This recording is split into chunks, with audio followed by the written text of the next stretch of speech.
and welcome to another review here at Frontline Model Hobbies. And today, as you might have already seen, we've got the USS ABSD-1 Large Auxiliary Floating Dry Dock.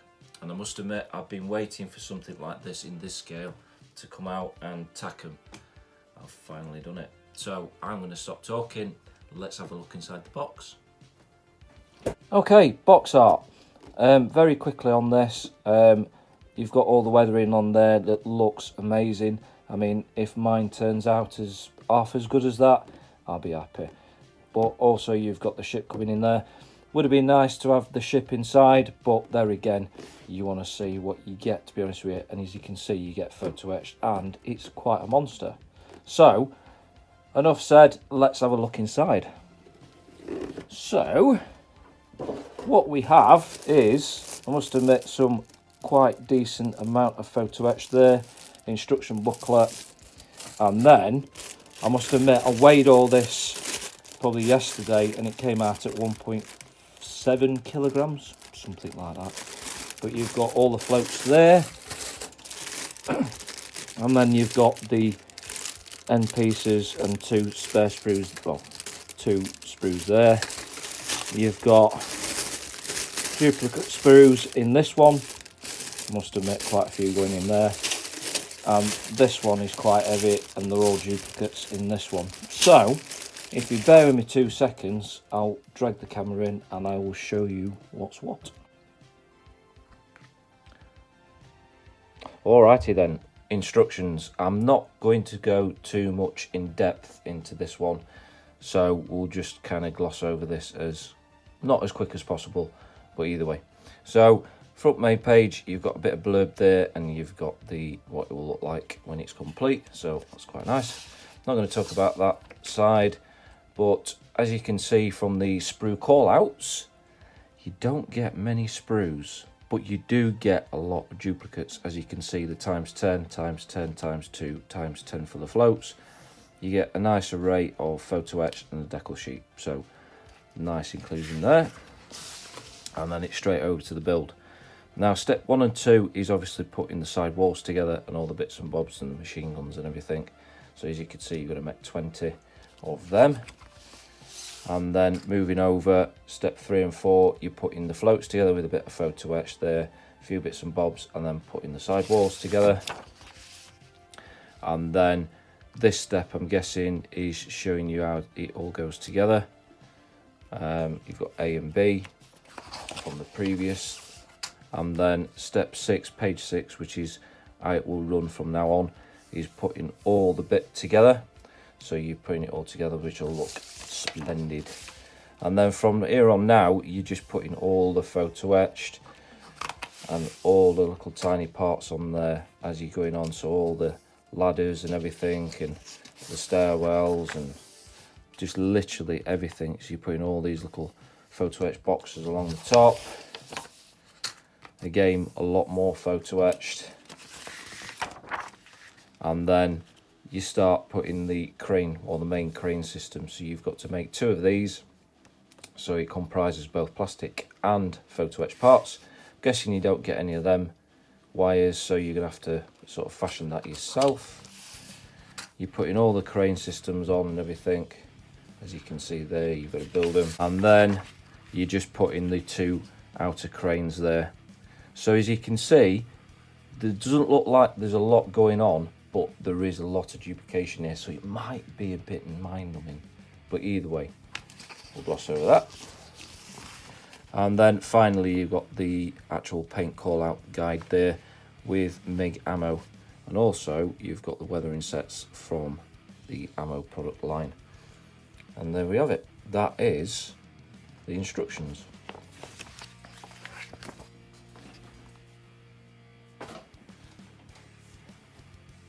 As you can see from the floats, there is quite a few. I've had a look at them all. They're all the same. They're all the same quality.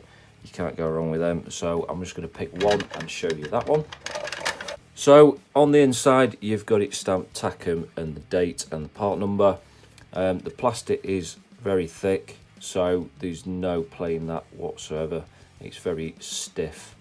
When the plate the top deck goes on there, it'll be even more square and more rigid. Oh god, here we go. But either way, surface detail, there's not really that much to speak about, but there again, there won't be on the real thing. So yeah, nice solid piece. Nothing to sand down with the exception of probably these seam lines here, and then probably that bottom on there. So yeah, that is that. Next up is Sprue A, or Sprue V, depending on which way you want to look at it. Both of these sprues obviously are duplicates, same quality throughout, so let's have a look at one of them. And these large parts here are what you saw from the instructions go at the end, so nothing really major on there. Nice bit of rescribing. All the little parts are spot on, no issues there. Bit of slide moulding going on there with some nice windows. It will look cool when it's done. Looking all really cool. No flash, or no major amount of flash to speak about, to be honest. No injection pin marks.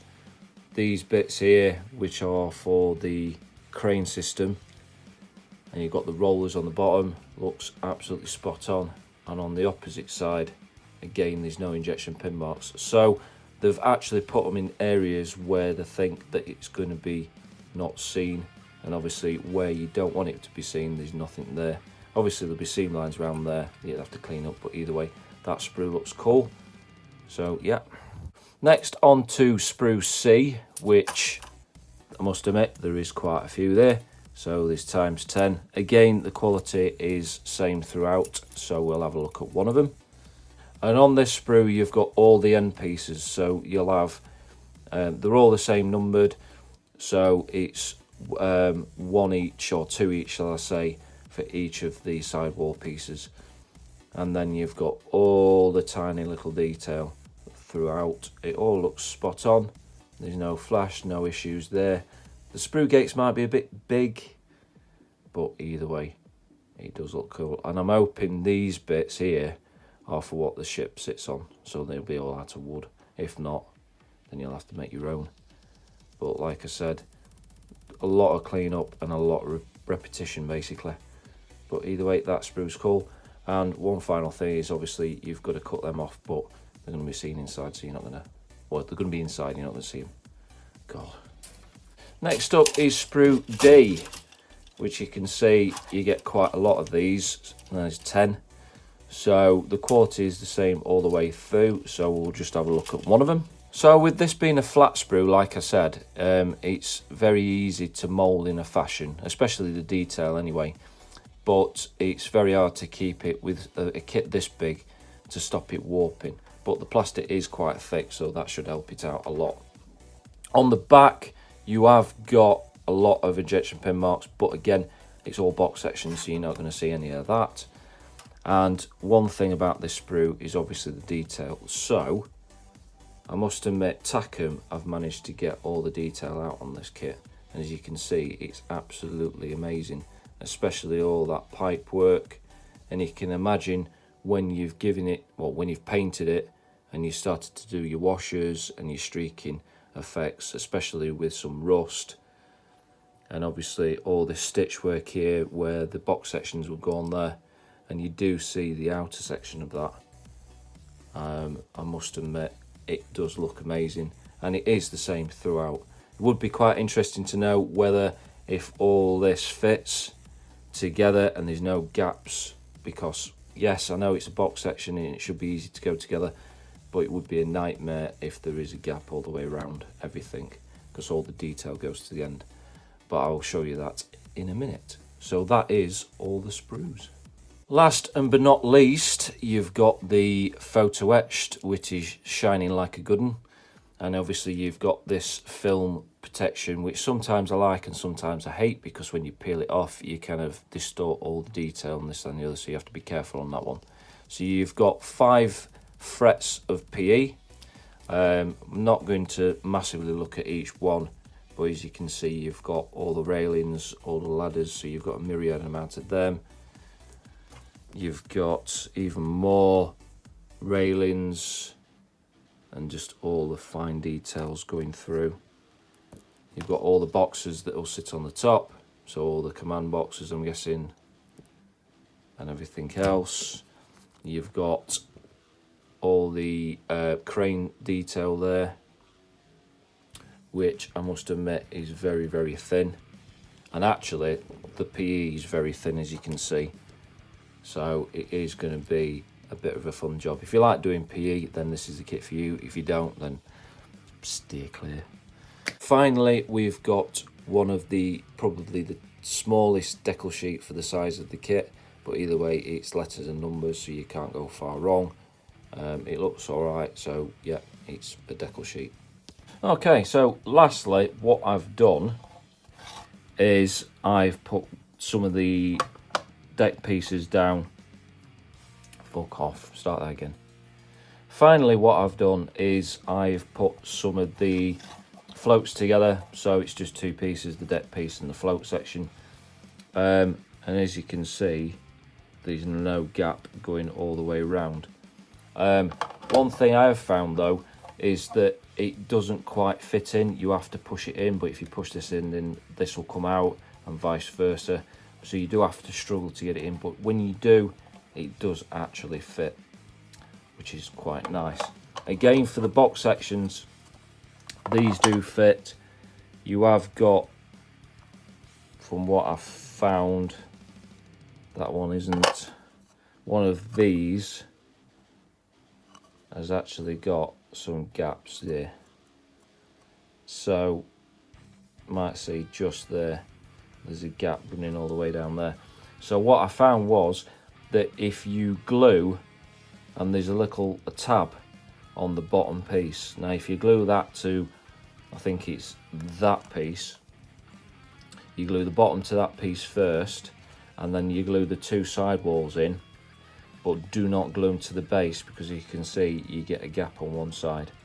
So glue the side pieces on, then glue this piece, and then glue the whole lot together, and then glue the top on.